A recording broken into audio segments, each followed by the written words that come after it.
Bonsoir à tous, j'espère que vous allez bien.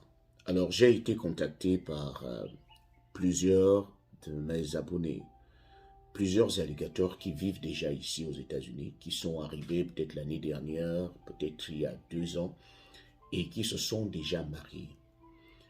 Ils ont eu la chance de suivre les 10 premiers épisodes de mon histoire. Lorsque je raconte mon histoire, je la raconte avec le cœur et avec tous les mots qui vont avec. Je la raconte de la même manière dont elle s'est déroulée. Alors, ses frères et ses alligators ont regardé ce par quoi j'étais passé et ils se sont retrouvés. C'est-à-dire, beaucoup passent par la même situation. C'est-à-dire, ils se retrouvent mariés aux femmes qui ont commencé à leur faire du chantage. Je vous assure que lorsque vous vous mariez, vous ne pouvez pas déjà vous imaginer que la personne avec laquelle vous vous mariez pourra vous faire du chantage. Et si on pose même la question à la personne avec laquelle vous vous êtes marié, si elle est en train de vous faire du chantage, elle ne pourra pas reconnaître qu'elle est en train de vous faire du chantage. Parce qu'il y a un certain comportement qui naît naturellement, pas parce que la personne fait exprès, mais la personne va seulement avoir des soupçons parce que ce sont des soupçons qui seront normaux.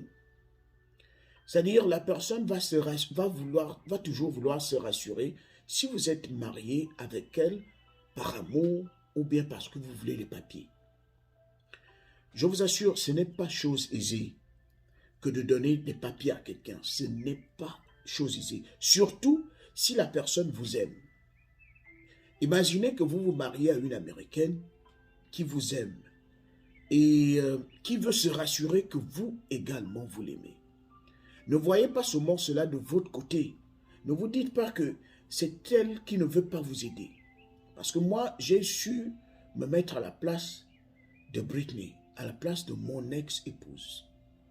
Si on me donne les papiers et que une femme s'approche de moi, moi également, je vais poser les garde-fous. Je vais me rassurer que la femme qui vient vers moi, surtout si elle n'a pas de papier, je vais me rassurer qu'elle vient vers moi, qu'elle est attirée par moi, parce que je suis moi, pas parce que j'ai les papiers d'abord. Sauf si c'est un consentement.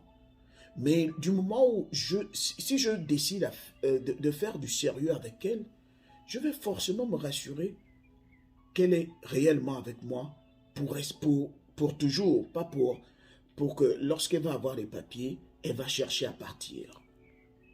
Et c'est ce par quoi tous les touristes qui sont restés aux États-Unis, qui ont opté pour le mariage, ils passent par les mêmes conditions. Cela peut ne pas être de la même manière, du même degré, mais nous tous, nous passons par des tribulations, nous passons par ces petites péripéties. Parce qu'il est difficile de convaincre quelqu'un qui te soupçonne, qui a un œil ouvert. Il est difficile de convaincre quelqu'un lorsque vous-même vous vous retrouvez sans papier. Il est difficile de convaincre cette personne que vous êtes là par amour. Ce n'est pas chose aisée. Ce n'est pas chose aisée. Et le premier objectif, c'est déjà de convaincre votre partenaire. Parce que c'est votre partenaire qui pourra vous défendre devant lorsque vous irez à l'immigration. Alors, beaucoup de mes abonnés m'ont demandé, m'ont raconté leurs petites histoires et certains sont au niveau où leurs femmes refusent maintenant de les accompagner à l'immigration parce que l'immigration envoie souvent une invitation pour dire vous aurez votre interview telle ou telle date. Et à cette interview, vous n'êtes pas censé partir seul, vous êtes censé partir avec votre épouse. Parce qu'on va vous poser les questions à deux. Si votre épouse ne part pas, c'est un problème. C'est un problème. On ne pourra pas valider l'interview. Parce qu'on va trouver que votre épouse n'est pas là et c'est elle qui a rempli les papiers pour qu'on vous les donne.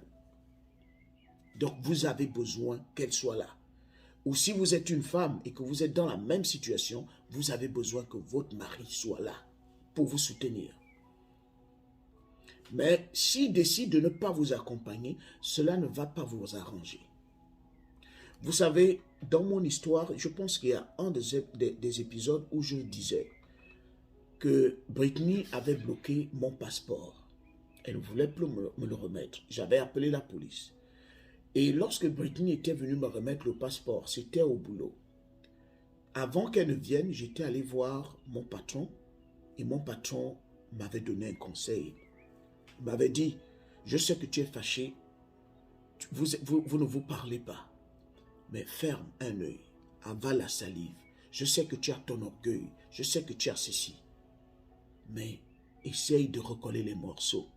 Parce que en recollant les morceaux, cela va t'avantager plus que cela ne va te désavantager. Parce que lorsque elle est en accord avec toi, votre processus coule, ça progresse facilement. Mais lorsqu'elle n'est pas en accord, ça complique la situation. Donc il m'avait demandé de faire profil bas.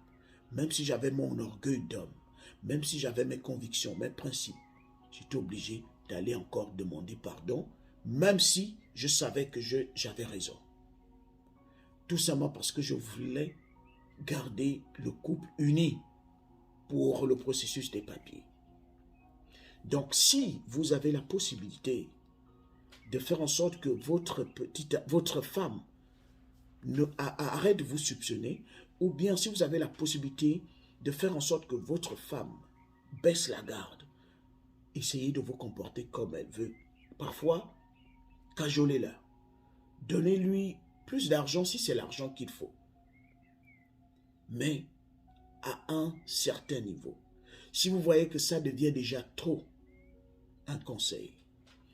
Si vous voyez que ce sera un bateau qui va couler, si vous voyez que c'est un bateau qui va couler du jour au lendemain, ou bien si vous voyez que c'est un bateau qui n'ira pas à bon port, que vous n'avez pas confiance en elle, commencez à récolter les preuves.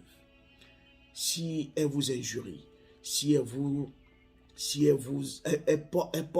porte main, si elle vous traite d'une certaine manière, ayez des preuves, des messages physiques, des audios où elle vous injurie, où elle vous dit de repartir en Afrique. Ces preuves-là pourront vous aider plus tard. Au cas où elle refuserait de vous accompagner à l'interview, vous pouvez chercher un avocat. Vous cherchez un avocat et vous montrez que vous étiez marié à quelqu'un qui a la nationalité américaine, mais qui a commencé à vous faire du chantage jusqu'à un certain niveau. Il faut des audios, il faut des preuves que vous visiez ensemble. Ça c'est, je me rappelle qu'on m'avait donné ce conseil la toute première fois que Britney avait caché mon passeport. Quelqu'un était venu vers moi et m'a dit, sois prudent. Parce que de la manière dont elle a commencé, si vous vous êtes embrouillé aujourd'hui, vous pouvez vous embrouiller demain. Elle pourra cacher ton passeport demain. Elle pourra encore te chasser demain. Ce qu'il faut faire, c'est que à partir d'aujourd'hui, les mauvais comportements qu'elle va adopter, essaye de garder les preuves. Si ce sont des messages où elle t'insulte, ou si elle te trompe même, tu gardes les messages. Si elle te fait un truc, tu gardes. Si elle te dit de repartir en Afrique, ta jungle, elle insulte tes parents, elle insulte ton continent, garde les preuves. Parce que tu les gardes seulement précieusement quelque part. Au cas où elle refuserait de t'accompagner, ou elle commencerait à te demander de l'argent, si elle te demande de l'argent, que si tu veux que je t'accompagne à cette interview, envoie-moi de l'argent, garde les preuves.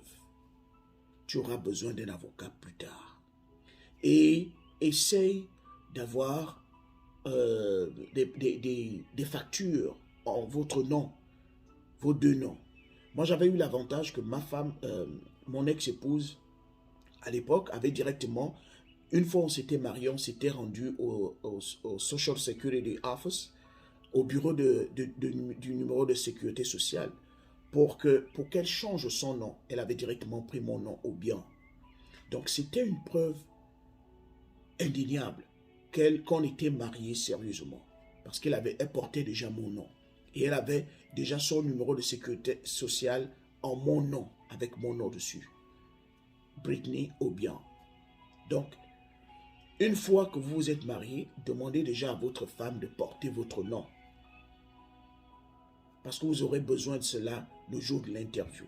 Et au cas où elle refuserait de partir à l'interview, il faut saisir un avocat pour montrer que vous êtes marié légalement, mais voilà des choses par lesquelles vous êtes en train de passer.